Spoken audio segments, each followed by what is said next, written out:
What up, comic book fam? It is Tuesday. Once again, a time for another FOC and chill.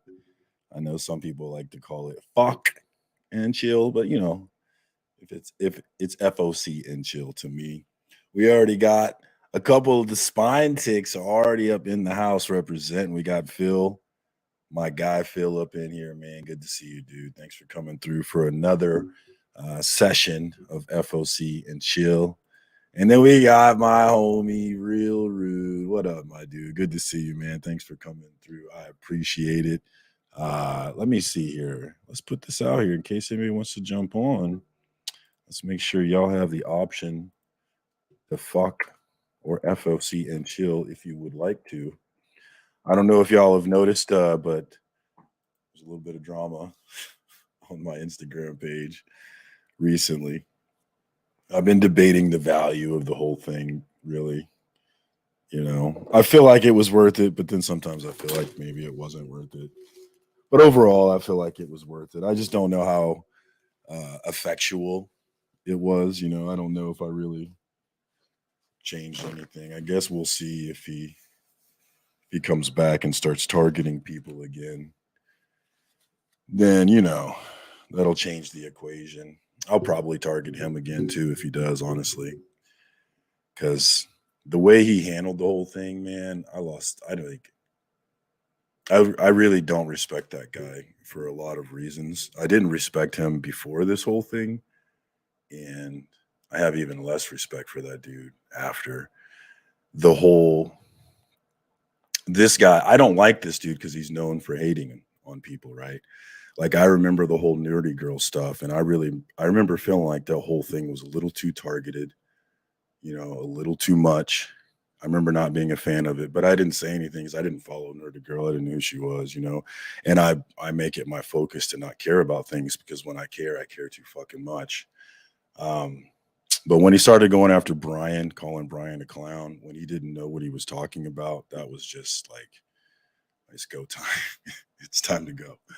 Because that's what this dude does. It doesn't matter if he knows what he's talking about. He presents himself as some sort of authority. And when I saw him present himself as some sort of authority of the CBC Awards and saying this and that about it when he clearly didn't know what he was talking about, it made it clear to me that he was doing that to Brian, and he's probably done that to other people. And that guy has 5,000 followers. If you look at his page, man, he's got pretty good engagement, so he can move a little bit of people and make some things happen. And it's just crazy to me for him to come out with the whole stop the hate as if he is just the lack of self-awareness was quite glorious. I'll just put it that way. That guy is clearly not aware of himself in any way, shape, or form. For him to come out and act like he was some kind of victim was just nuts to me. And when he posted that keychain, I knew it was a wrap, y'all. I straight up knew. I posted in the chat, man. That post is blood in the water, G. Because I would never make that post. I would never care. I was prepared to take some blows in this matchup. As I said in the video on Instagram, like I expected him to cut my dad bod video and clown the hell out of me. It was going to be funny too. I was going to share it with my friends. They were going to laugh at me. It was going to be fun as hell. But he never did it. But the difference between me and him, and that's what that keychain post showed me, was that like I truly don't give a fuck about any of this shit. At the end of the day, this is all comic books, right? Like I don't give a fuck at all about anything. As long as I'm good with me and what I'm doing and I feel like I'm right, I don't give a fuck if you think I'm wrong. I don't care if you're Beckerman, one of my best friends in this whole fucking thing. I don't give a shit if you disagree with me if I think I'm right. And I think I was right on this one. Whether or not it was worth it, that's questionable. You can argue. But my man did post stop the hate. I took that as complete surrender. That was a white flag. And we'll see if he stops the hate, But if he doesn't stop the hate, I would like for people to let him know, hey, what happened? Stop the hate, because that was the thing that killed me. Is like you saw some people doing it kind of calling out his lack of self-awareness, but I was a little I felt like there should have been a lot more calling him out for his lack of self-awareness than there was. But at the end of the day, I think he's going to leave Brian alone now, and that was my goal because again, and if you didn't know, all of this was about the Comic Book Community Awards, and I hold it near and dear. I talked about it last week. I told it near and dear to my heart. I didn't care about it the first year, but I watched it the first year and I saw what Brian was trying to do and I appreciated it. I think that we're really doing something here on this comic book medium of YouTube and Instagram and all mediums, pushing the comic book culture out onto the masses and trying to grow this niche. And I'm all for it. And I'm trying my best to highlight people and push this thing forward. With the whole drama with Decor, I was getting a lot more views on my stories and stuff. So I was really trying to share you guys and make sure that I was utilizing these extra eyeballs that I've been getting. I think those eyeballs are gone now. It does appear that my story numbers are going back to normal. So it does appear like it's all over now, and I'm left going back to making fun of myself. I had two memes today. One, it was both the same video. I put out one with the caption making fun of myself because I felt like it was necessary to make fun of myself after this whole thing. And then I put out another one, which I thought was a banger, that Beckerman came up, and I thought this thing was so good. I thought it was going to soar, but it's not uncommon that I think one of my memes is going to soar, and it does not actually soar. So I suppose I should not be surprised at all. But link is in the chat if you scroll up, if anybody is interested in jumping in. I am interested in shooting the shit. But let's get into, let's see here. Who do we got here? I'm looking at the wrong screen, actually.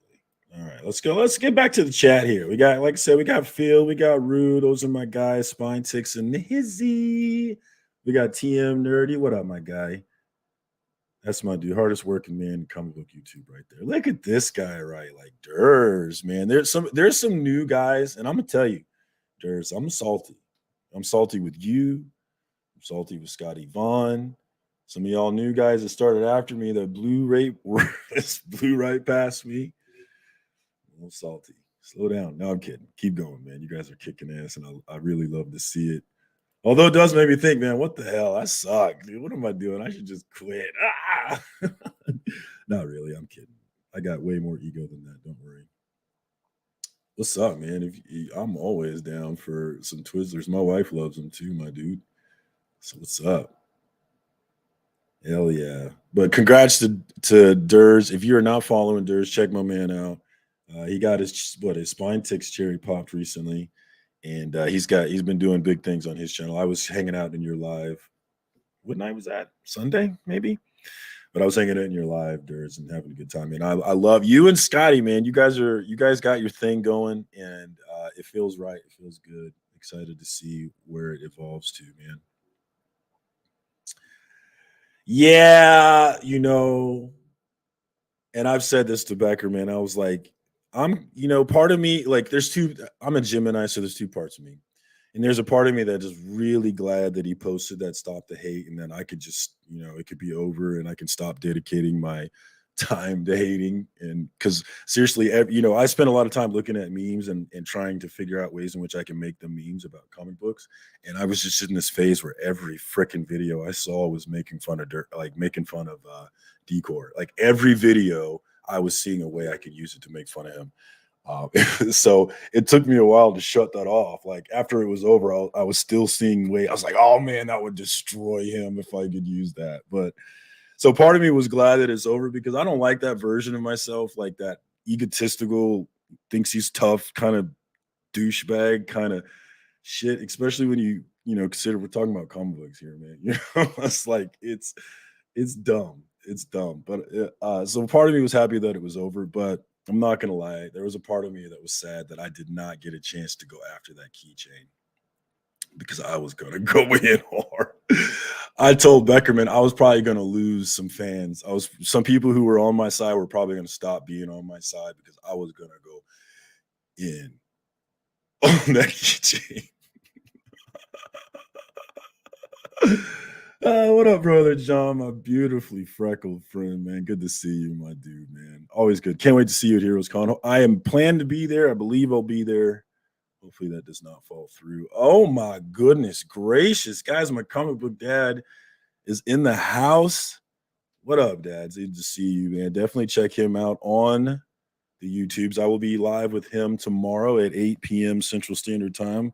I'm live with him every Wednesday night as we go over his new comic book day haul, and I usually jump on a high horse here and there. So definitely check us out, man. Really love the hangout that we have. Usually Phil's there, Rude's there, always a good time.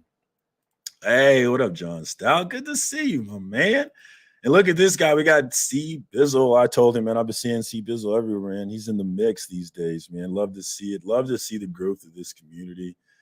And love to see dope dudes joining and creating content and just blowing this thing up, man. I love it. You know, y'all can tell I love this stuff, man. I really do. It's like I said, if you're in this thing trying to highlight people in this community to tear them down, like I was trying to tear down Decor, then fuck off.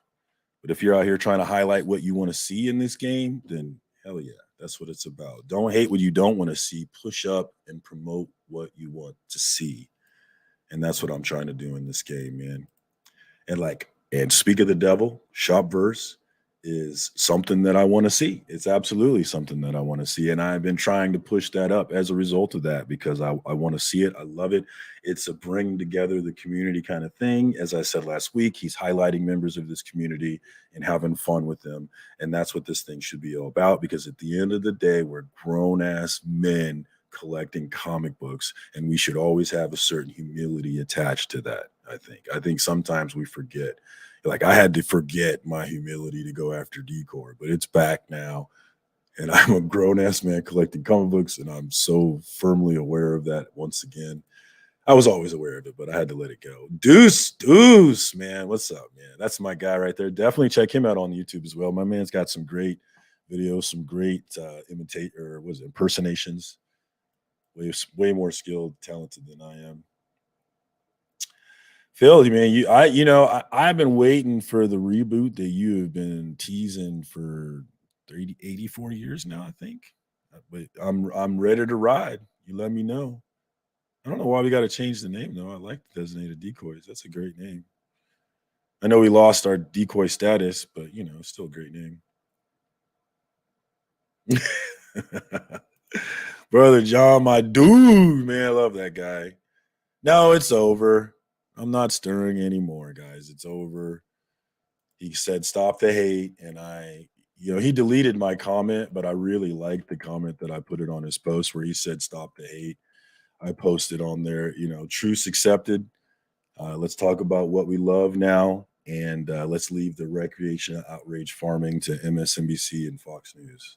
All right, let's get back to comics and stop farming outrage. We have our news media farming enough outrage, and that outrage probably going to reach a crescendo. Not looking forward to that. What up, Beckerman? That is my dude right there. I told Beckerman the other day, I was like, I don't know why I care what you think so much, but I do. I do. I desperately want Beckerman's approval. I have a meme.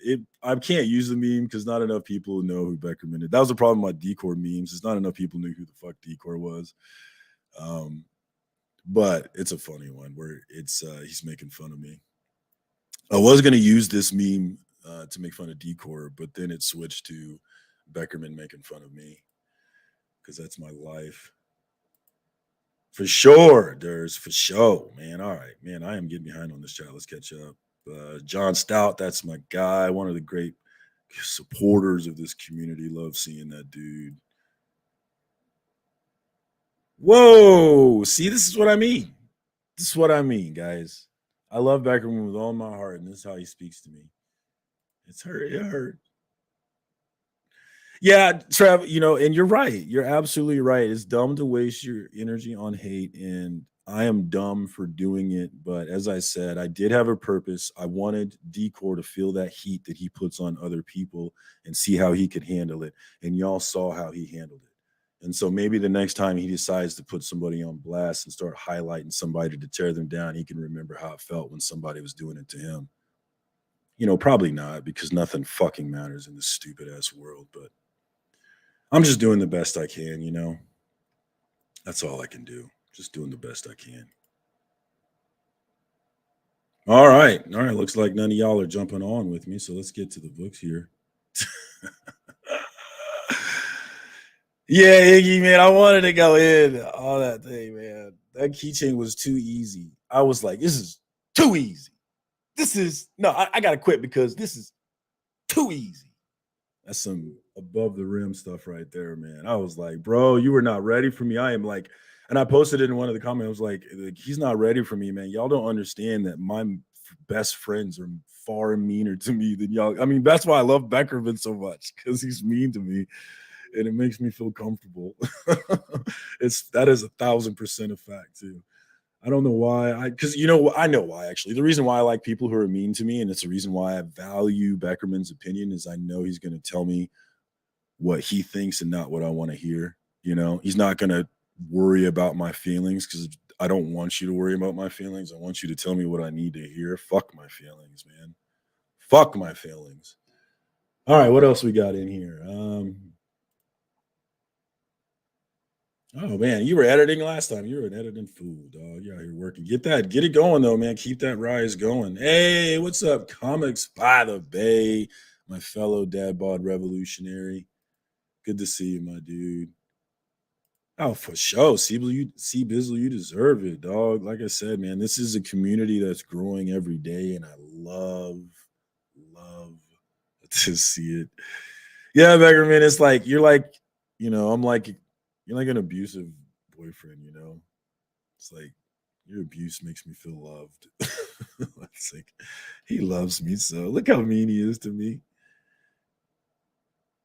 On your cans, yes, it is tape on here because I really liked these headphones and I didn't want to give them up. Don't judge me.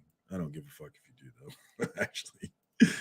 All right. The funny part is this track. It does, man, and that's not the funny part to me. It's the bad part. Like, and this is the point that I was trying to make that probably didn't come across is that recreational outrage farming works. It absolutely works. There's a reason why MSNBC does it. There's a reason why Fox News does it. There's a reason why pretty much all of your news, except for NPR, does it. Is that they want you to be angry because anger creates engagement and it creates engagement from the people who agree with you as well from the people who disagree with you, and then you get them arguing in your comments and you're just getting engagement out of the fucking wazoo, dude. The shit fucking works, and I can tell you it was working for me. If I wanted to keep this thing going with decor, I would probably get old at some point, but like I can tell you a result of this thing with decor. I had all kinds of new people in my DMs, all kinds of new people cheering me on, people telling me finish. Multiple people DM'd me, finish him. Multiple people. So like it did all kinds of things for me. I got offered, like I got into a conversation as a result of this thing where I was offered money to edit videos. And I declined. I was like, bro, I do this for fun. I'm an amateur, but like those are the kinds of things that came about in my DMs as a result of that thing with decor. So the shit works, but it also creates tension and animosity, and that it's a powder keg. It's a stupid ass powder keg. And when I'm saying that, I'm thinking about the country. But when you transfer that and you think about it in terms of comic books, oh my god, how stupid does it feel? How stupid does it feel? Oh my god, it hurts my heart to think that I just did what I did. Like it actually matters. Oh man, you're always welcome, my dude. Absolutely, always welcome. Never get on the listers. You don't want to be on that fucking list. I'm telling you. Hey, what up, Dr. Von Hoot? Checked out the collab between Dr. Von Hoot and my homie Pocan Joe. They got some business going on, so definitely check those guys out. I love to see those collabs. That's why I love to see my comic book story time, which after 3 episodes with other people, I have finally, and I don't know if it's going to hold, but I finally got Beckerman to agree to record another episode. So I got super distracted this weekend, so I wasn't able to lock him down, but I'm hoping to do that real soon. Get another episode out. I definitely want to keep that thing going, man. I really enjoy the collaboration of that. Chop and Drop. That is my dude right there. Love me some Chop. Everybody loves Chop, and for good reason. There's damn good reason. Appreciate you, man. Appreciate all the support that you push around in this community, man. It's a big deal. Like I've said before, if you want to see things in this world, you got to support it. And because someone said, like, if there's a con in your area, do you feel obligated to go to it? And I said yes, because if I want to see cons in this area, then I have an obligation to go and check it out. So, what up, Tricky Trapster? Never heard of who Beckerman or Decor? Who knows?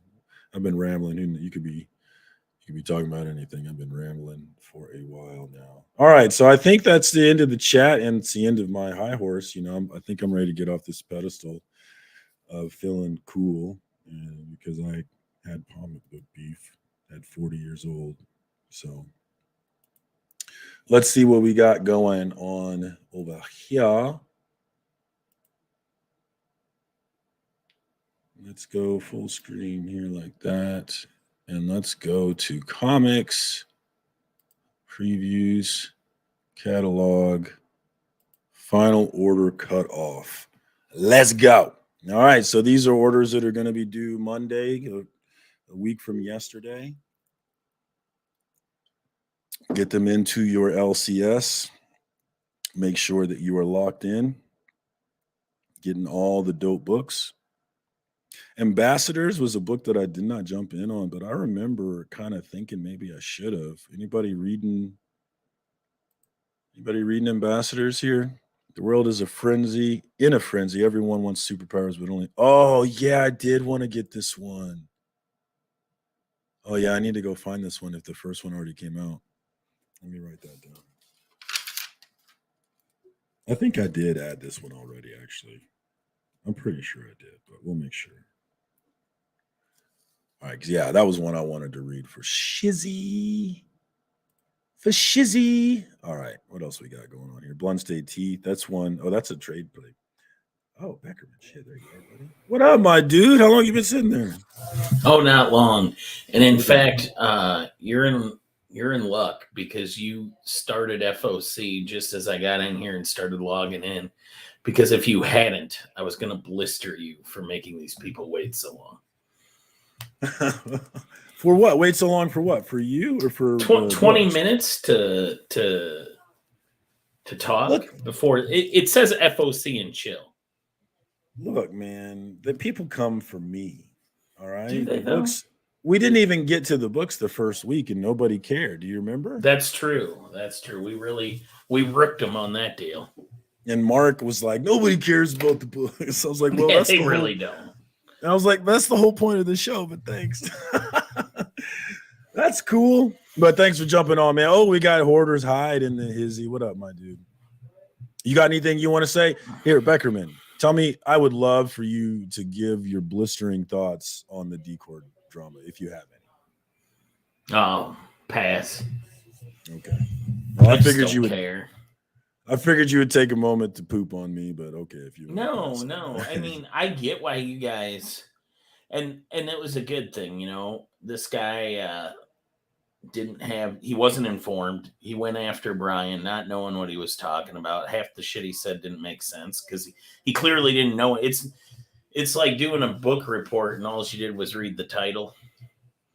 And like I said, for me, that was an indication of this is what he does, Like for me, I feel like if I'm going to come after somebody, I'm going to do my homework. I'm going to make sure. But Brian has friends, so people stepped in. They defended him. You, of course, like Brian, you guys go back with this comic book awards deal. And yeah, and I think, I for the most part, I'm saying don't fight back because who cares? But this one is different because of the awards. And I said it to you, part of my reason for doing it was to help use the drama, use the recreational outrage farming to spread awareness of the comic book. Do you get a quarter every time you say recreational outrage farming? I think it's an important term that people need to be thinking about because I think it's happening every single day in this country, and I think it's creating a powder keg that's going to explode. Let's talk about comic books. Well, you want to make fun of me? I'm telling you, there's a reason for it. I know what I'm talking about. Okay, nobody cares, but it's true. I do know what I'm talking about. All right, let's go back to the. Are you ready to talk about the books, or do you have? I'd love to talk about the books. In In Hoarder's Hide, you always have a friend in Jesus. Well, you know, when you get older, you know, you just stop caring about shit, man. I've been thinking about that a lot, about how like I just don't care about things, and it's the reason why is, and I'm thinking a lot about it, and the reason why is because I spit like this morning. I woke up and was listening to the news about, and I don't want to get too much, but I was listening to the news in Nashville, and I'm just crying over these 9-year-olds, and I'm thinking about, you know, my own kids, and that's the shit I give a fuck about, right? And if you think about it in terms of that, it's hard to give a fuck about comic book shit, right? And that informs my entire being. It's hard for me to care about dumb things because I got things like really scary things that I'm really caring about right now. All right. Anybody else? Oh, let's get back to the chat before we check in. Dr. Von Hoot had a comment. And in that case, see, I didn't even know that. I didn't track Decor myself. I just kind of saw the clips. The keychain I saw. I was surprised you said anything. I didn't know Mark explained it to him a week at a time. Yeah, screw that guy. I don't even care. He big leagues everybody with I'm a real comic book collector. I don't know. Two of his guys, the last time around with him, DM'd me, and I passed the test with both of them. You do pass the test. I saw that in the comments. You were passing the test. I did not pass the test. Yeah.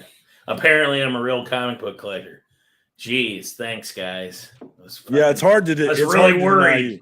I was really worried there. If they don't include you, then they are obviously full of shit, right? They have to include you. There's no. Well, I kind of appreciated it too, because the one guy's like, I own 50,000 comic books. I was like, Jill, look at this. See this? This guy's a hoarder. This guy's a hoarder, Jill. Those 50K guys. Us 20K guys are super fucking normal. You know? I do that shit to my wife too. I'm like, see this guy's new comic book day haul? Look at this guy. Jeez. All right. Problem. All right. Anything in the chat? No. Sobriety, boo. I can pass it so far, but we're working on it. You know, I've been starting to drink Modelo's. It's all downhill for me. I'm starting to drink. Oh man, I just had some Kool-Aid. Well, you're way smarter than I am. What's up, K-pop? Good to see you. I love me some K-pop. Huge fan of K-pop. Always happy to see when she's on the stream popping in. Good to see you.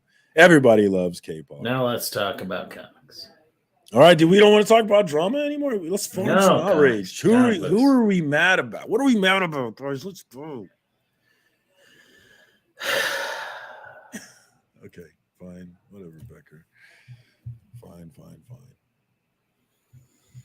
Okay, back to the books. We were on Image. Dead Romans is a book that I forgot to get last week. I'm hoping that it's still in my shop this week. I'm sure it will be, actually. I was going to say, that shop always has freaking indies. Yeah, that's why I love them. They're always stocked, man. You can always find what you're looking for. But after HBO's Rome, which is a series that I just absolutely loved, and it made me completely obsessed with ancient Rome. I watched that during COVID. How would you think? Oh, I liked it. I liked it a great deal. Did you? I told Fire Guy Ryan it was my second favorite show. And he told me that he didn't like it, so we're not friends anymore. I always thought it was funny that the Romans thought people who wore pants were hillbillies. There's a lot of things the Romans like uncouth. It's just they don't live in the Mediterranean, so it gets cold. Yeah. We got 8 Billion Genies, the trade coming out. I own every single issue of 8 Billion Genies and haven't read a single one. I probably should. Oh, it's a good series. I liked it. Yeah. Whenever that happens, whenever everybody likes it and I know I'm going to like it, that just makes me take longer to read it for some reason. That makes a lot of sense. I don't know, because I'm like confident I'm going to like it. So I'm not worried about checking to see if I'm going to like it to keep buying it. If you tell me there's like a really good burger in the kitchen, I'm going to go to the kitchen and eat it. I'm not going to be like, oh, well, I already know it's good. So I'll just wait. That's a terrible analogy. That's terrible. Local Man, I did buy that. I have not read it yet. Anybody reading Local Man? Nope. You don't read a lot of new stuff, do you? New Indie? series? Yeah. Have you seen my pull list? No, I don't. I have no idea. Don't. It's super fat. It's like it leaves its shirt on when it goes swimming. Are you reading Lovesick? No. I shared a great clip of Robbie from Pop Culture Philosopher talking about that book. I'm on that plush for the art. I love the art team from Vinyl and the way their colors pop. So I'm on that one. But it's already on us. I don't see any new stuff to add here. I'm on Vanish as well. You reading Vanish? Nope. What is the furthest place from here, though? Because I do read that. I am on that one as well. I'm probably like 4 or 5 issues behind, but I do enjoy that one. Talk to me about it. You should catch up.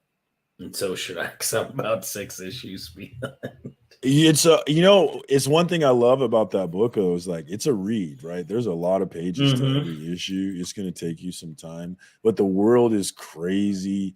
Like I wasn't sure about that book until we met the kids acting like old people. I don't remember what issue it was. It was that issue. I was like, all right. I'm like, what the hell's going on here? I'm going to check this out. I was talking to Ryan Stegman about Vanish, and I was going to get on it, and then I forgot to. Little name drop there, huh? Just a little. Oh, it was at C2E2. It was when we were waiting for CB Sobalski. Because remember when I got that editor's jam piece? The jam piece, yeah. Yeah. Stegman's Tell him that story. Stegman's the one that got. Stegman's the one that got CB Sobalski's attention for me. But anyway, we were talking about Vanish, and I said I was going to get it, and I didn't. So tell them about your jam piece and how CB. Oh, I mean, I could go grab it too. I don't know where the hell it is. Tell them what a jam piece is, because I would. Okay, so a jam piece is something that has more than one artist on it.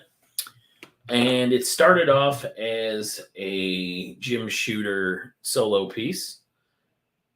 And I wasn't happy with the grade it got, and I wasn't happy with the cheap case. I had never done PGX before.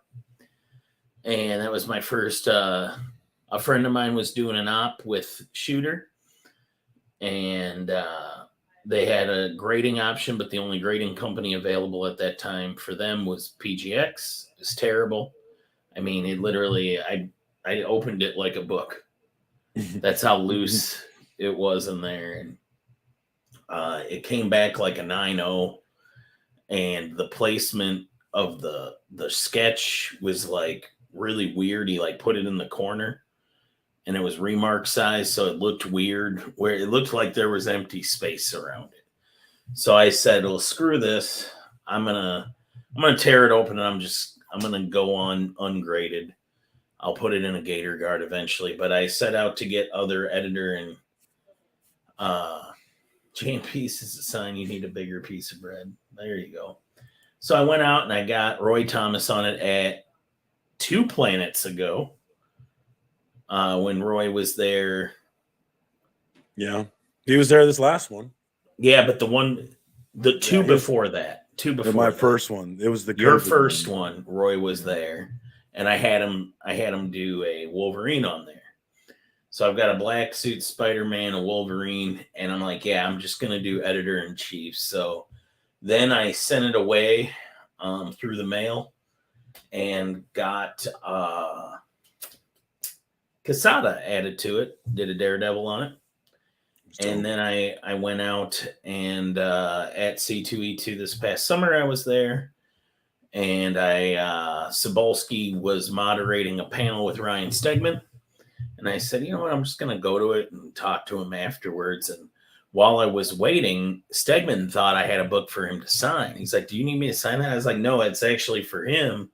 And I explained it to him. He thought it was really cool and talked about his book Vanish with me.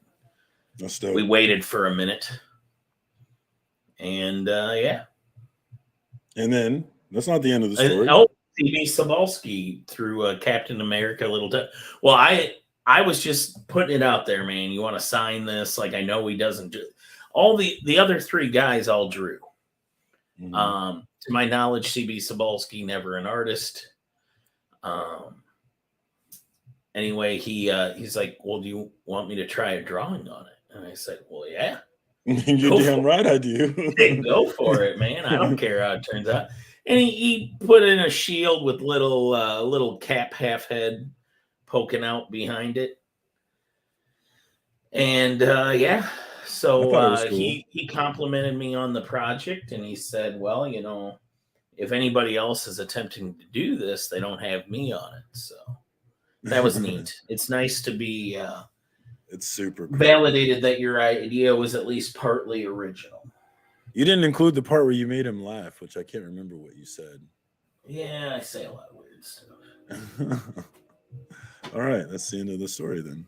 All right. It is. A lot of legends are local up there, man. I need to It's put true. this in a gator guard. What is that? It's a drawing of Suicide Squad. Oh, who did Polka it? Dot Man. Who did it? It looks clean as hell. Tana Ford. Did she color it too? Yep.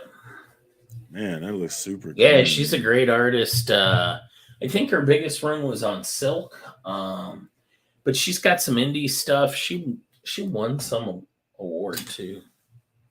I don't know. I love it. I love that dude, and I loved him in the Suicide Squad movie. It was fun. I'll be right back. Okay. All right. While he's going back, we're gonna go look at these books again, and let's just go full screen like that. All right. So, what's the furthest place from here? Beckerman and I are both on that one. It is a long read, but I like it. It's a weird world. I don't know what the hell's going on, really, though. Grimm number 10. I got to number 5. I have not started the second arc yet, but I did like it. But I've heard people compare it to. I've heard people compare it to. Damn, that dude was loud. I've heard people compare it to Something's Killing the Children. I got problems with that. She's no Erica Slaughter. All right, let's be reasonable here. But I am on Grimm. Is anybody on Neighbors? That was one I thought about, but I decided not to. And I have not heard people talking about that one, so I'm not feeling FOMO really. That's it for Boom. Let's go to Dark Horse here. Oh, let me get him back up again there, Marcus. Sorry, buddy. All right, hold on.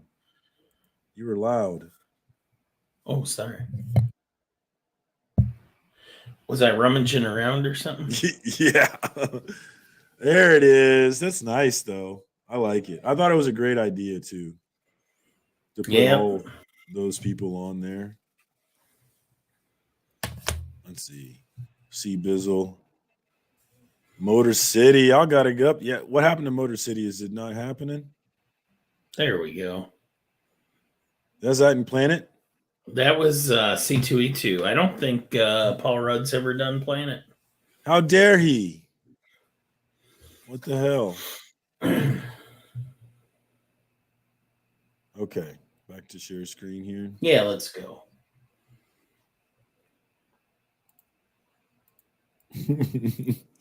Okay. On the Dark Horse. Are you reading much? Do you read much Dark Horse? No, I don't think any at this time. I mean, I have in the past. I'm not against it. My comic book dad mentioned Clear, which is Trev said something about it too, but that's Dark Horse, right? And I really like that one. And I've been thinking about that one after the read, actually. And I've been thinking about how we all do what is happening in that book, where it's the future, and you can put these filters on yourself to where you can see the world that you wanted, the way that you want to see it. So if you want to see this like sex crazed world, you put that filter on, or if you want to see a bright rainbowy world, you put that filter on. And I was thinking about, it didn't hit me immediately, but I was thinking about how we all put our own filters on, whether we're going to watch Fox News or MSNBC, or if we're going to, watch whatever it is, we put our own filters on our lives to, see what we want to see. So I'm interested to see where that one goes, man. I think it's in the art from Francis Manipul.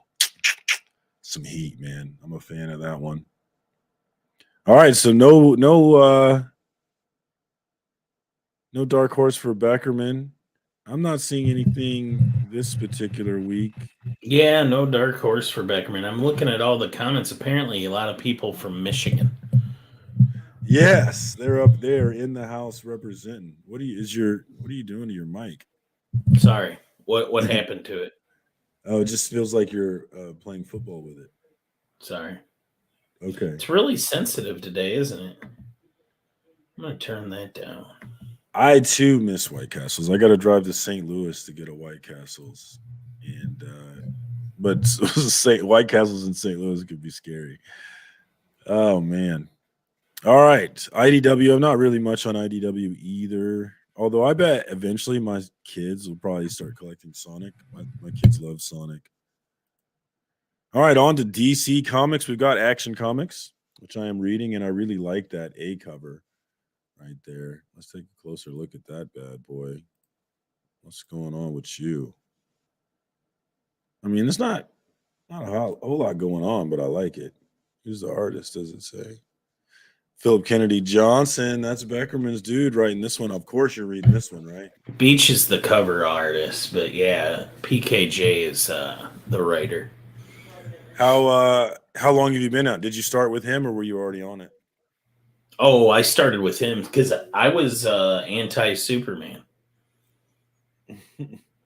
I used to always say I have Superman right where I want him out of my collection. Why are you anti-Superman? I just was contrarian. It started in the late '90s because I read some Superman in my early days. How's Philip doing? I'm sure he's killing it, right? Yeah, he's solid run. I loved it. I need I'm a to big fan. actually. I started with 1048, and I actually haven't read one yet, though. But I need to. I like to read a bunch of books together because I don't like reading one book at a time. It doesn't give me enough. I never feel like it's enough. The chat's still on Michigan cons. One person who does a lot of Michigan cons is Bill Morrison. Check him out. Visit his table, buy his stuff. He's Bill he lives near Detroit. He lives outside Detroit. Bill Morrison, who I got to have drinks with at Tomstown at Planet Comic Con, Yeah, which we all was went dope. there.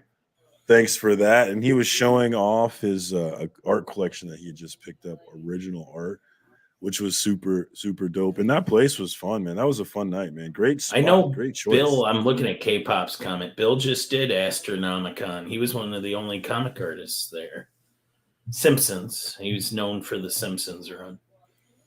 Detroit is in the building, y'all. Eminem would But yeah, be proud. support Bill Morrison. He's a friend. Good guy. He is a cool dude. I enjoy him. Whenever Beckerman was working Planet last year, I would always come over and talk to Beckerman so I could try and talk to him and feel cool. Well, then you got to sit next to him and have drinks. I did. It was fun. Yeah. Detective Comics, are you on that one? Yes. Which one? Detective Comics. Oh yeah, the Detective Comics is one of my OG pulls. What's your first personal pull of detective? Well, I have. What number? Hold on a second. I could check my phone, but I'd like to remember it. I have 1970 to now. That's so many books. Oh my god. So I used to have this 1970s rule that just infuriates Burke, but I probably got it from him, considering I started it about 15 years before I ever met him. Yeah, you probably did get it from him. DC was always so intimidating to me, so I made a rule when I started collecting it. Flash, Detective, Batman. I only go back to 1970, January 1970 and on, and I have all three. And why that date? It just seemed more attainable because once you dive into the Silver Age, it starts getting spendy. Yeah, you could get a lot of that stuff in the cheap bins, at least back then. Original zombie Homer from Bill Morrison sounds interesting. Yeah, you should get something from him. He's such a nice dude. And here, You want to show what you got? actually got to get this touched up, but because it accidentally got damaged in a bag. But I got that right there. Look at that. So it's a Funko Pop, but then Bill Morrison did a great Dick doodle on the Sprang cover. era Batman on there. And it looks so good, man. It's so clean. I love it. Hoarder's Hide. What sell? That's a 4-letter word, sir. Yeah, I've been trying to get Beckerman to sell some of his collection just, for space, and he could flip that money into something, some original art or something, but he is having none of it. None of it. I also got this from Todd Knock. Oh, yeah, hold on. Let me show you that. Oh, sorry. We're back on the hi there. There we go. Pretty. I did like that as well. That was a nice purchase. Todd was cool too, man. I enjoyed that panel we went to. Yeah, we hijacked a panel, everybody. Yes. It was really cool. It was Todd Knock, and then it was Amanda. What was the artist? Amanda Connor. Yeah, man. I didn't want to say Amanda Connor because that felt like a movie for some reason. And then who was Sarah Connor? Sarah Connor. That's what it was. And then who was the MC? He was a podcaster. Ming from Comic Book Man. Comic Book Man. Ming so Chen. they both did some doodles in front of a panel, talked about their art and things, and answered questions. It was super cool. But at the end of the panel, and Beckerman saw this coming, at the end of the panel, they gave away two of the sketches that they had. And before they even did it, Beckerman leaned over to me and he's like, all right, we're going to get this little kid next to me, this sketch. And sure enough, when it was time to give it away, Beckerman was like, give it to the kid. And I was like, yeah, give it to the kid. And then boom, right, Todd Knox sketch right over to the kid. So that was super cool of Becker. And that just comes from that the man knows the game. He's played the game before. He knows. Well, and Ming was kind of messing it up because he was trying to give it away to adults and stuff. Yeah. And it was like, there's a kid sitting right up front. He was in line with his dad. That's going to mean a lot more to him than any of them other nerds. And they can buy something. And I fully believe that we've got to pay it forward with these kids to keep this medium growing and living. I know I'm going to do my damnedest to get my kids hooked on it. My daughter already has a short box of comics, so I'm doing my part. All right. Harley Quinn, not on that, but I do love the Jenny Frizen cover. I'm a sucker. It's funny how you just immediately know. There's some artists that are like that. Jen Bartel's one. Bjorn Barons is one. I feel like I can see Art Germ a mile away too. Who do you got? Who can you? Scott, he was actually watching the Batman. I don't know where Scott's comment is. I don't know what you're referring to. It was that one. Aggressively relaxing, said, "Oh, thank God you guys are on. I was slumming so hard watching some nonsense before I." Oh, okay. And then Scott said how shitty it was, and was it if this is an upgrade? And I said, because Scott always talks about everything being better than the Batman. It is true. Like I wanted to like the Batman, and I went with my friends. I went with Quee and Patty, and you didn't go to that one, did with us too? No, you didn't go. No, I hadn't joined the group yet. Yeah, but we all were hyped, dog. We were ready for that movie, and oh my god, it was so boring. Oh, it was so boring. But I can see Jenny Frizen a mile away. Who would you say you can see a mile away? What artist? Oh, there's probably a few. Yeah, but who comes to mind though is the question. Who comes to mind as an easy to recognize artist? I feel like I can see Neil Adams sometimes. Neil Adams is pretty easy to tell. John Buscema.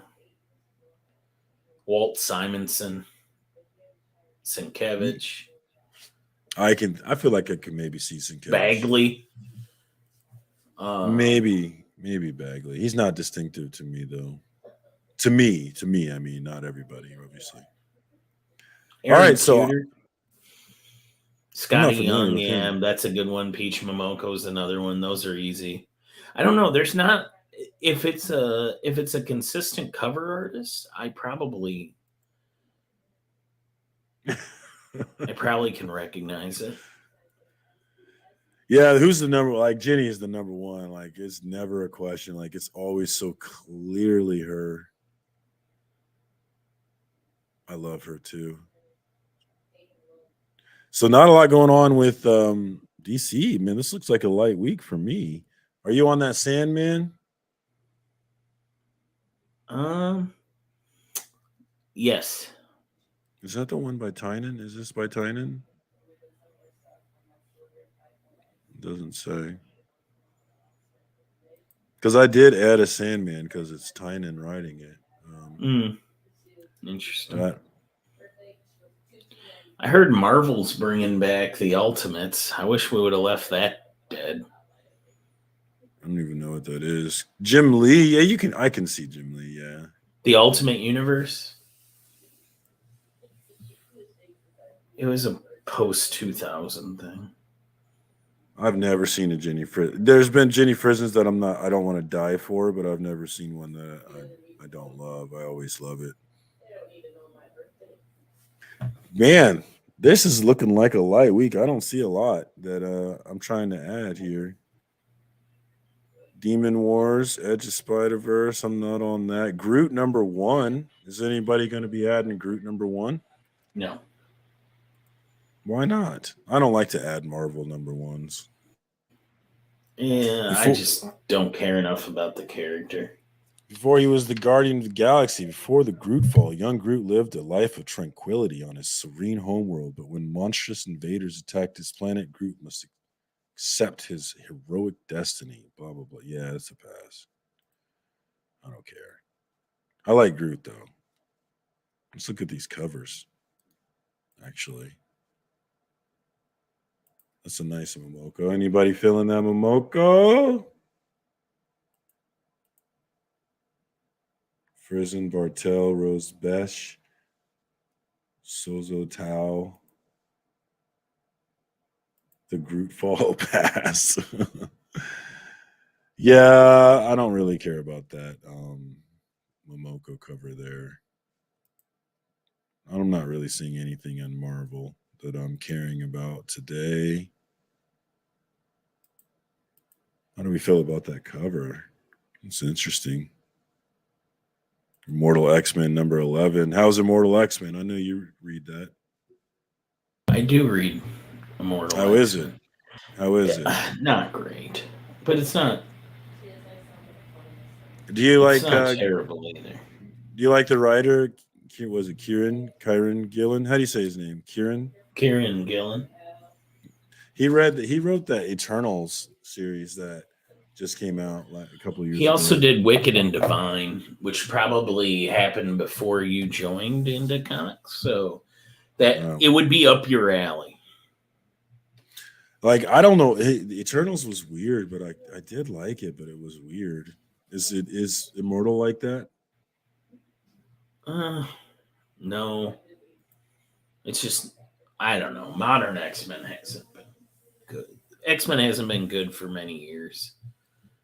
Yeah, every once in a while something keeps me in, but I've enjoyed certain parts. Nobody talks nice about it. That's for sure. I know you're liking Joe Fixit. I love Joe Fixit. We got the finale coming up here, #5 of 5. I like those little short series when they tell you it's short. You know, when they abruptly end it. That's a fun cover. I like that. Looking forward to that one. I am on Moon Knight. Are you on Moon Knight? Yeah, Moon Knight's one of mine. I'm a fan of Jed McKay. He's becoming one of my favorites. I'm gonna do the Avengers because of him. What about you? Yeah. Avengers is one of my books. Oh well, he's gonna do the reboot. It's not been on my list, but I'm gonna add it because he's gonna do the reboot. Mm-hmm. And I really enjoy the way he's been writing Moon Knight. What is this cover right here? Let's take a look at this. Yeah, it's not as cool as I thought. Who is that? Oh, That's Star-Lord, and yeah. that's a homage, a cover swipe to Avengers issue 16. Any cover horror tingle? Does that tingle your When cover horror? no, that doesn't do anything for me. But that's a good issue. Um, Avengers 16. That's when Hawkeye, Quicksilver, and Scarlet Witch joined the Avengers. Did you read that Thunderbolt series? I did. I finally started it, and I Wait, which love one did you mean? Which volume? the one that just came out. Oh, I did because I've read them all. The I just read the first issue, and I was like, oh, I love this. I need to finish this because they're talking about Avengers 69 when Avengers West Coast 69 when Clint fights. They're talking about Bobby Morris. That's right up comic book story time episode 1 alley right there. I was loving that first issue. Spider-Man, are you on that one? I am not No. on that. Yeah, Spider-Man has not been consequential since I've come back. Every once in a while, I'll pick up an issue, and then it reminds me why I don't read Spider-Man. Not a lot going on. I don't do Star Wars anymore. What did you used to do? When they first started it, I was getting the different series as they came out, and they went to the well too many times. They had too many. We don't need 7 Star Wars books, guys. It is too many, I think. So I got mad enough about it. I just said, well, then fine. I'm not getting any of them. Yeah, I think about that sometimes, how there is a certain element of comic book selling where I feel like maybe you kind of have to exploit the market in order to keep it afloat. If you know what I mean. Like, and by exploit the market, I mean offer incentives so that people who have the money will pay more, or offer a bunch of variants or reboot the series. Just these little things that they do, they kind of have to do them. What do you think? I feel like maybe, I don't know. Ooh. I would rather quality over quantity. I'd be much more loyal if they did a better job.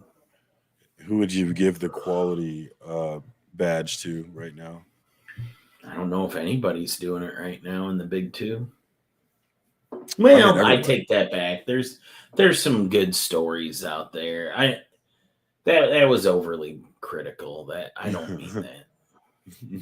I was actually sitting here thinking about something I talked to Durs about, where Todd McFarlane, an old interview of his from the early 90s, mid 90s, he was lambasting his time at Marvel, talking about Image and Spawn. I think this was around 93, 94.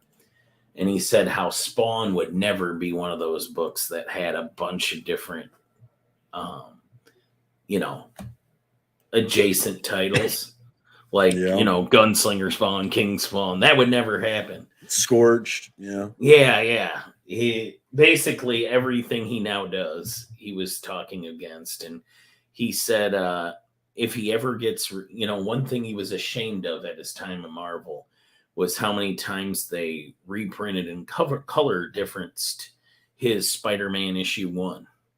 And he said, we don't need these variants. If you've got a good product, you don't need 8 different covers to it. And now you've got King Spawn. It's got number 1 had 50 covers or something. Yeah, but he's giving it to us at $3, Todd, right? You either die a young hero or you live long enough to see yourself become the villain, I guess. I think that feels like I think it was just he decided the writing was on the wall. I don't know. I've been thinking about I think he looked out into a lake and he was like, I think I'd like to put a yacht in this lake. And then he started printing comics. So he's choosing, man, I don't know. That's a cash out, man. That's one way to think about it, but and I would recommend, I would say, guys, check it out. And I haven't finished it yet, but Comic Tom and Fire Guy Ryan were over on Comics and Chaos, and they did an interview. And there were some like great questions that everybody wants answers to, such as like, how do you come up with the top 10? I don't care about that, but I know a lot of people care about that. But one things that I really enjoyed was his answer about variance, incentive variance. And the thing that he pumped was saying that it was about, there was the pandemic, many stores had to shut down. Incentives offer comic book sellers diverse inventory so that they're able to mitigate risk. And I feel like when I look at people complaining about this stuff, I wonder if we're not thinking enough about the other side of the coin sometimes. You know what I mean? Mm. If they do Like, it wrong, though, I've seen variants literally bust shops out. Retailer incentives. If you over gambling, you don't hit that hot one and you choose wrong, it can bust you out. that's just business though, right? I understand that, but I'm just saying there's. Mm. So is it overall bad or overall good? I don't think it's good for the hobby. I don't know, man. I've been thinking about it though. I don't know enough to have an opinion, I think, but like because I do think a lot about the future of comics and whether or not the culture that we're building that's been built for years before, but then the culture that is now evolving online, is there a space for this culture in the future? I think about it a lot. And so I start to think about things like incentive variance. Do they act as a barrier to entry or do they increase entry? Things like that.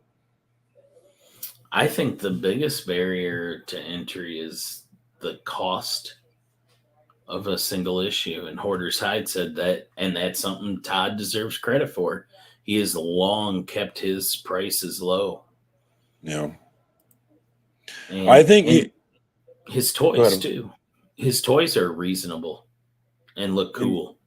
and Comic Journey asked, are exclusives supposed to be charity for LCS? And the answer is obviously no, right? Because you're not getting these things for free and nobody's making you buy it. But I think one of the things he said is like if you have an artist like Boss Logic, who's one of the best artists in the world, who takes time to do comic book art, even though he's one of the best in the world, you need to have a 1 in 300 incentive in order to bring him over. And what that does is that gives them diverse inventory so that they can sell to lower income people the regular issues, but it also gives rich people something that they can spend their money on. So you have a diverse inventory that plays to multiple socioeconomic statuses. And I think obviously, and I was thinking about when he said that, I was like, yeah, there would be definitely value to that. You want to have Walmart level merchandise, but you also want that Louis Vuitton, right? All right. I was going to avoid going down this rabbit hole.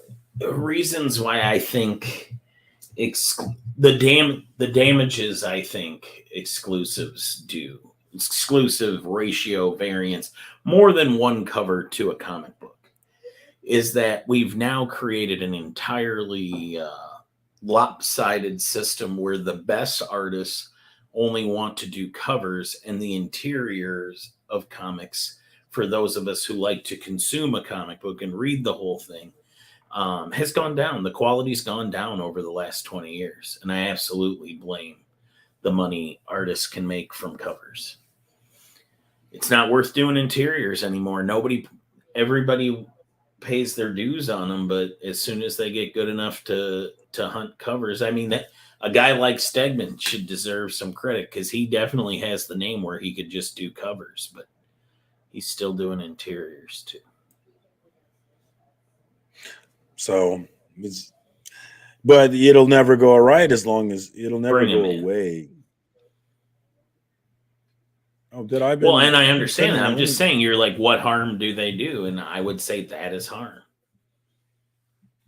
Yeah, it's definitely a double edged sword, and I've been thinking about the give and take of giving people who sell comic books an ability to make money doing this thing, but also like can that be done without exploitation? 20 I years guess. ago, I could have named you off the top of my head 10 interior artists. I bet I can't do it today. I mean, that we're consistently doing interiors. But is that a necessary? Yeah. I don't know. I don't know enough about it to really have strong opinions about it, but I do have strong feelings about like making sure comic books keep going. This medium does, and I think that there might be a space for a comic book medium going forward in terms of just giving streaming services content. Maybe. Hmm. Yeah. All right. Well, where's CJ? Did you send the link to him? I did, didn't I? Hold on. Yeah, you did. Never mind. You put it in the chat. Okay. Yeah. See, there we go. So yeah, we'll give him a little bit, see if he wants to come in and say his piece. Oh, we got Kyle. What's up, Kyle? Good to see you, my dude. I get there with my life. Oh, am I on? Yeah, you're on. All right. Yeah. We got CJ. I'm sure you got something you want to say.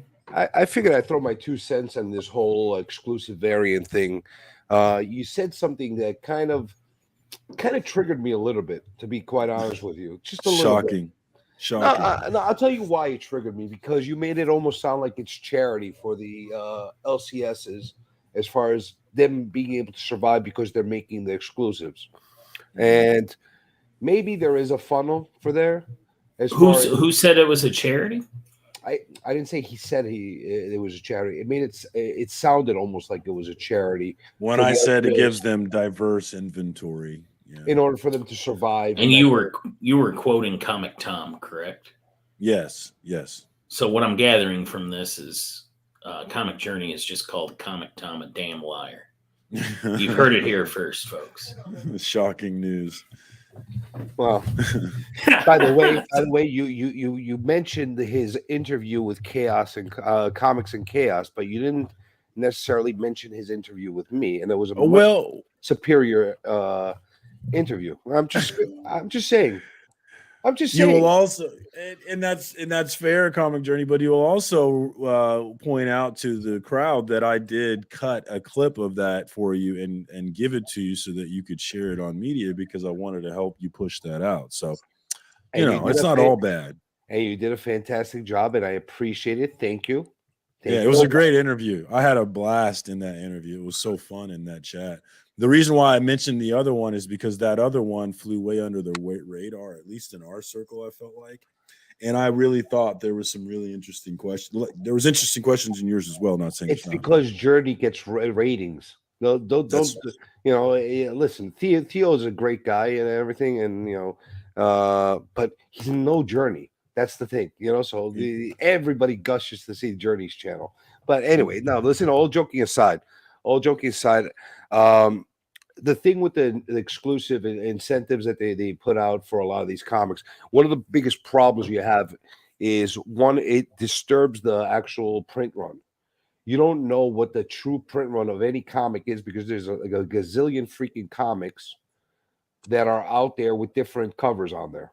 And yes, certain covers grab more attention and other ones have premiums because of whoever does it, et cetera, or something controversial, whatever the case is. It's been years since I've looked, but does Comic-Con still try to keep track of what a print run is? They do, but it's super loose. Because I've thought about making content around those numbers, like trying to create content, because those numbers would be super interesting, but they're not. Like they're very delayed and they're always approximate. Well, they've always been delayed. I'd almost prefer that the publishers decide, you know what, we're only going to allow 10 exclusive covers, or pick a number, 10 exclusive dealers to make a cover for this comic at any given issue. Charge more for that issue and actually make it really something that's premium. And then have all the people that want to get that cover go into a lottery, either a lottery or actually bid to see who gets the rights to get those that cover. And now you truly have something that's important, something that's truly exceptional as far as being able to get. Right now, if I wanted to go get a cover All I need is the money, and the LC has to work with me on it, and I'm done. I got a cover. That's it. Yeah. What's special about that? It's not. You know, Yeah. and at the same time, it cannibalizes the industry. It completely cannibalizes it. We're going full circle. You know, we had outrages when we had 5 different covers for X Forces. People don't remember this. Yeah. We had Pepperidge Farm remembers. we had outrages. We had outrages when we had X-Men covers out the ass. We had outrages when Gen 13 decided to make 13 covers. 13 freaking covers. And now we got issues that have 50 to 100 covers.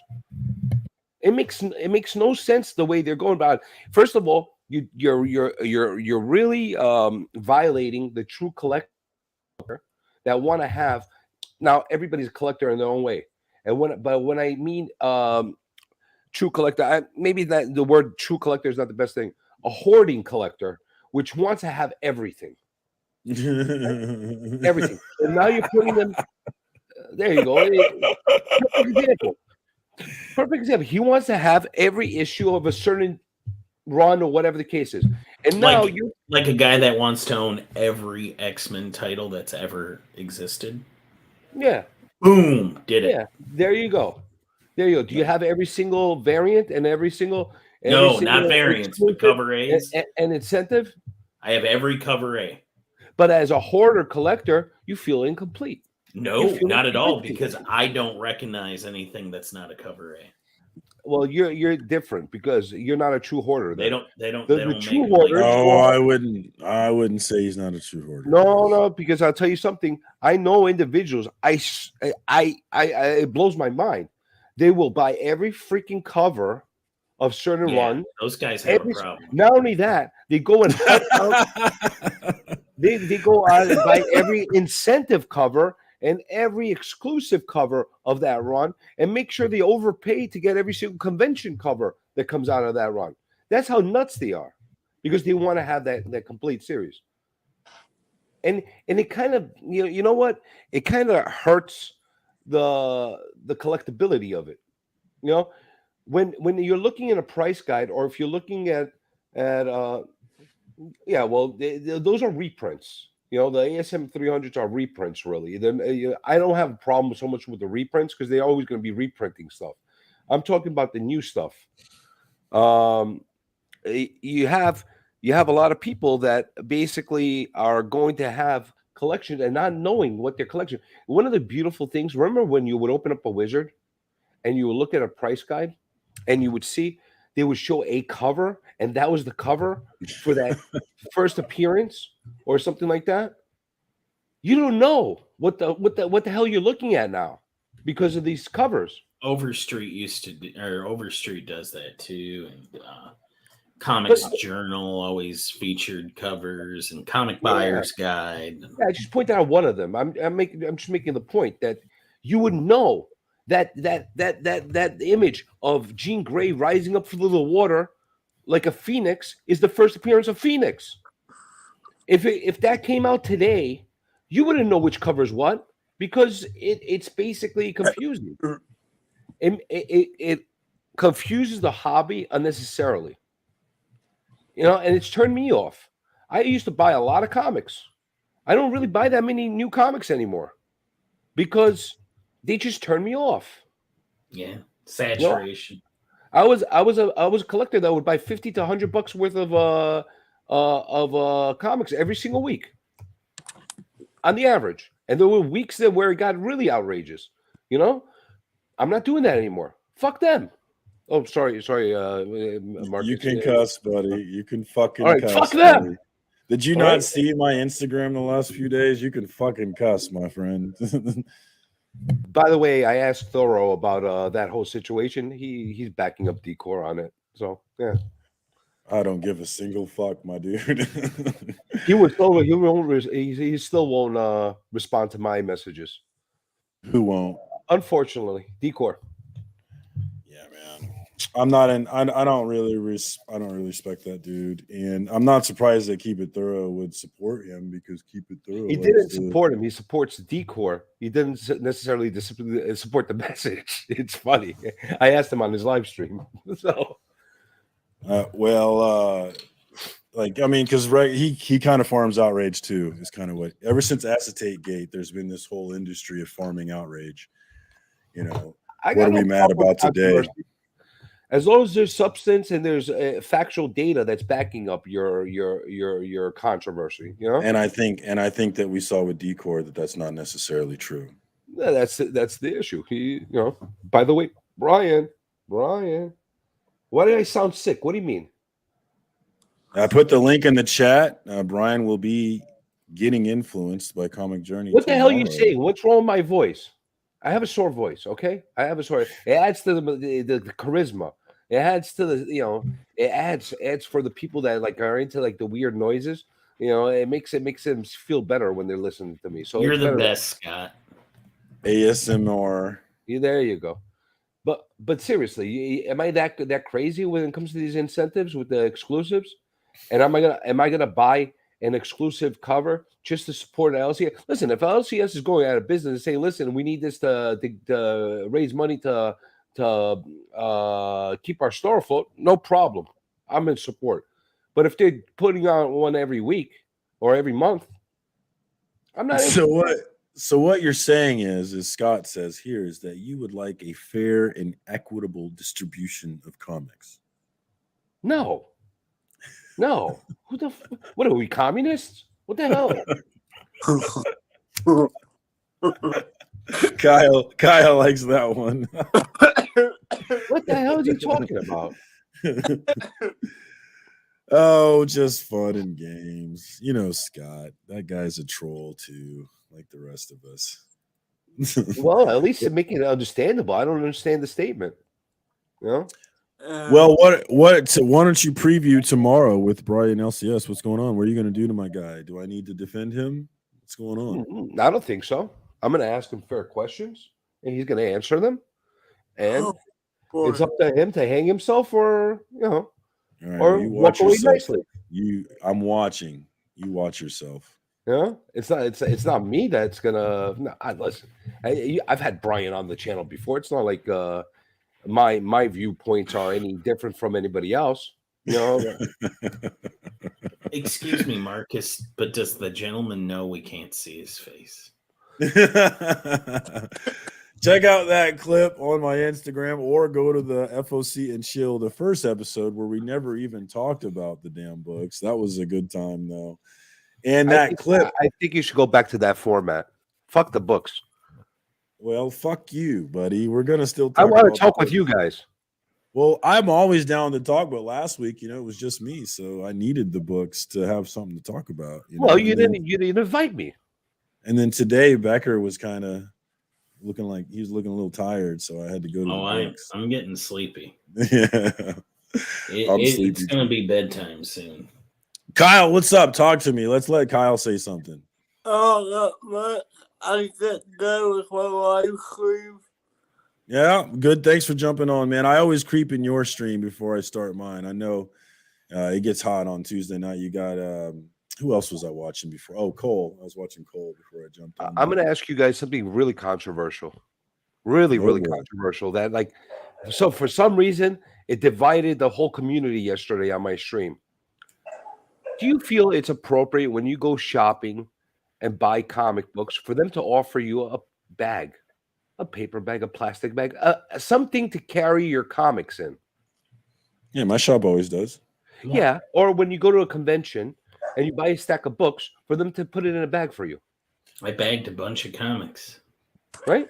It would make sense, right? What's the controversy? I'm bored. Well, I went to King Khan over the weekend, and I had multiple vendors that were not offering bags. And basically, they gave me a fuck you face when I'm like, can I have a bag, please? And they're like, I don't have one. All right, can I buy one from somewhere? Oh, we don't sell them. Can I buy a box from somewhere? We don't have any boxes. Like, how the fuck am I supposed to carry your fucking comics that I just bought from you? And they're looking at me like I'm nuts. So I brought this up during the stream yesterday, and everybody's like, look, During My what stream. stream? I did Insomniac last night. Okay. So everybody got on my case about telling me that, you know what? You should bring your own bag. No, I shouldn't have to bring my bag. I'm buying stuff. I'm the customer. You're supposed to put it in some kind of put it in a freaking Tupperware. I don't give a shit where you're going to put it. Ziploc. I got to carry it somehow. I think I got a piece of this actually. I defer to Beckerman's opinion. Whatever he says, I agree with. I think a bag should be complimentary. It's not. You know what? Even charge me. Old school paper bags. No problem. You know what I'm saying? But offer it, like have it there for me to be able to carry it. Don't give me a stack of. I came back with like 30, 40 books from one or two vendors each, and I'm like, what am I supposed to do with them? What did you do with them? I ended up going to my car, putting them in there, and then after that, I started going to vendor, and I would pick out books, and I would get ready to pay. They would sum it up, and right before I pay them, I would ask them, "Do you have bags?" And if they said no, I said, "Okay, put the books back. I don't want to buy them now." And then I went to the next vendor. That'll show them. I'm serious. Show them. I'm serious. Let them freaking sort them out now. I wasted my time to. I can't believe that you had this hard of a time finding booths with bags. There was you New Yorkers are savages because here it was Kansas New Jersey. City, first of all, we get bags at our. First of all, it was in New Jersey. All right, New Jersey is not New York. Same thing. Same thing. It's just where New York dumps its garbage. Exactly. Exactly. But no, seriously, like I got annoyed after that. So now I went on. That's like an surprising. agenda. You know that never happens. So I got an agenda after. I'm like, all right, no bags, no buy. That was my policy. My comic book dad is with you, but my comic book dad doesn't like packing peanuts. So what does he know? Oh, there's nothing wrong with packing peanuts. I'm just joking, Dad. I'm just joking, Dad. They seem packing peanuts always seemed a little too much to me, and they're probably not good for the environment. Well, if they're if they're covering a slab, I could live with that. Yeah, no, T-Fall will put them in their boxes of comics, and my comic book dad was not about that life. I like Brian's Brian Potato Patata. No. He's right. New Jersey is not New York. New Jersey. I'm going to repeat that. New Jersey is not New York. New Jersey is not New York. New York is New York. There's only one New York, and that's it. That's it. Okay. Well, yeah, listen, but when New York, New Jersey, Connecticut, Pennsylvania, I don't like any of them. I live in the Midwest, and I don't care about them. Well, believe also known as real America. Yeah, the heartland. Well, you know what? New York is the capital of the world. The world. The world. Not the U.S. The world. Are you sure it's not Beijing? They invented Comic-Cons. Are you sure it's not Beijing? What? Both full of assholes. Tricky's got that heat. Yeah, New York. You said New York invented Comic-Cons. Is that true? They sure did. Uh-huh. Well, good for them. Good job, guys. What year, Journey? Probably 72. No. What do you mean no? Well, you said it like. Well, hold on a second. What part of no is confusing? No, he said it so dismissively. He's like, no. I know I'm within like a year or two from that range. It's like early 70s when the first Comic-Con started. I have no comic idea. shows. I'm called. They weren't Comic-Cons in the beginning. They were comic shows. Now he went away. What did he do? He better not come back with new Warrior stuff. I think he's probably going to come back with something here, man. If only there was some sort of a book to tell us. Oh, you got a book. You cheated. I'm guessing. The 1964 New York Comic-Con, the true story behind the world's first Comic-Con. How cool is that? Anything cool in there that you'd like to share? Know your history, Journey. All right. I listen. I guessed. I wasn't that far off. Do you know who worked the door?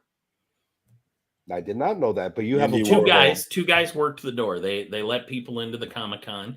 DC Comics donated a bunch of art, like just original art pages. Every person that came in got a free page of art from DC. That's Wow. pretty damn good. And you know who gave it out? Two guys, the 16-year-old volunteers, Len Wein Shooter. and George R.R. Martin, who Really? took a bus to get there. No, I knew one of those names. When you said 16, I was thinking Shooter or something, but What was the Wow. first name? What was the Len first Wein. name? Len Who's that? Wein. Who's that? He wrote something called GSX number 1. Oh, He also wrote Hulk 181. Len And Wein. he was editor-in-chief of Marvel. No longer with us. yeah, I'm not up on him. This is actually the image that was on the program for the New York Comic Con, drawn by Steve Ditko, and Ditko was in attendance. It's the only one of 2 cons he ever went to. That's Why pretty didn't awesome. he go? Why didn't he go to cons? Because Ditko did not like people. Why don't you do one of your story times with Beckerman reading that book to everybody?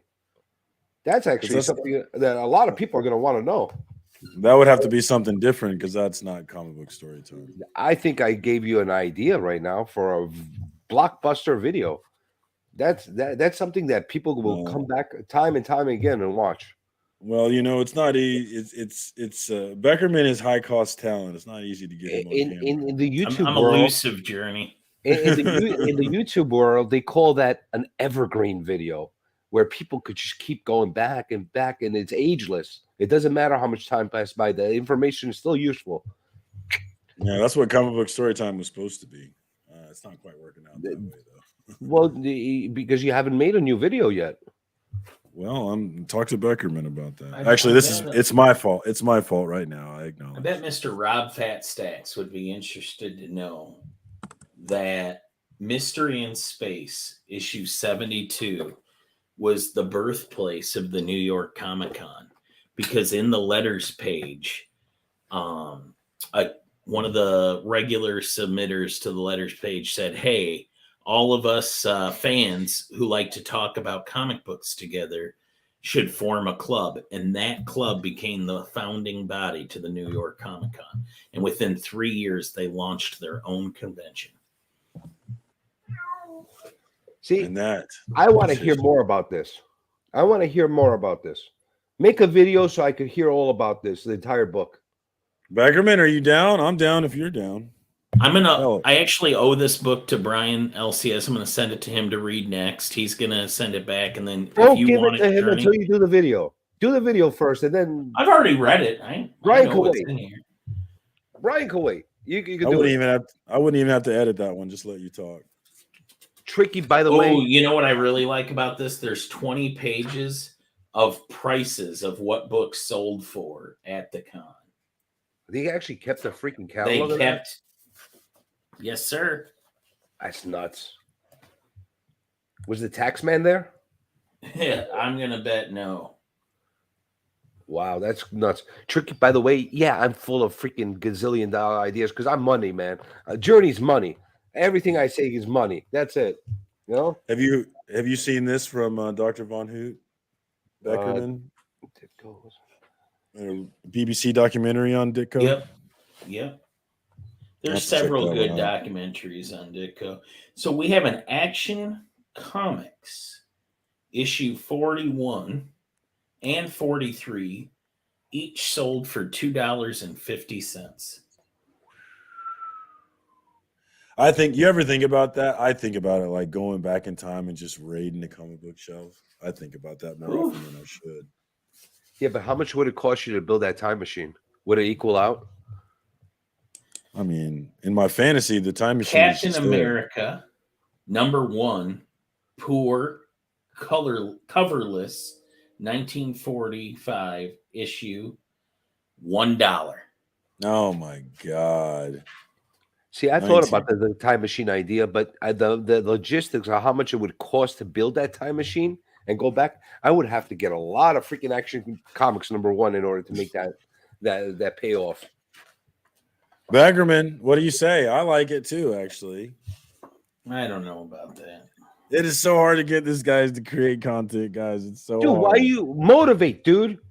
This is amazing stuff that the community wants to do. Beckerman doesn't care. They're pleading for you to do this. Do it, damn it.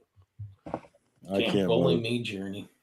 If I could motivate him, I would have I'm had not 3 bullying you. episodes. I'm encouraging you. I'm encouraging Detective Comics number 72, $4. Thank you for coming through, Comic Book Dad. Everybody, check out my Comic Book Dad, Indie Comics and Reviews. Lynn Lorenzo. I'm with him every Wednesday night. He does great reviews, and he's also an artist and a writer with his own comic books. So definitely check out my Comic Book Dad. You know, I gotta check him out. I don't think I've ever gone to his channel. So, how dare you? Well, at least I'm honest about it. Every Wednesday. No, it's not. I don't like. There are some people who act like that. Like, how dare you never watch my content? Like, no, I just think that's absurd. Like, I tell them, fuck you. I didn't know about it. Now I know about it. So I'll go check it out. You are under no obligation to watch my content, which is why it means so much when you guys do come through. So I appreciate everybody in the chat, man. It's been great hanging out with y'all. Don't forget, tomorrow night, we got Brian LCS being influenced by Comic Journey, talking about the Comic Book Community Awards.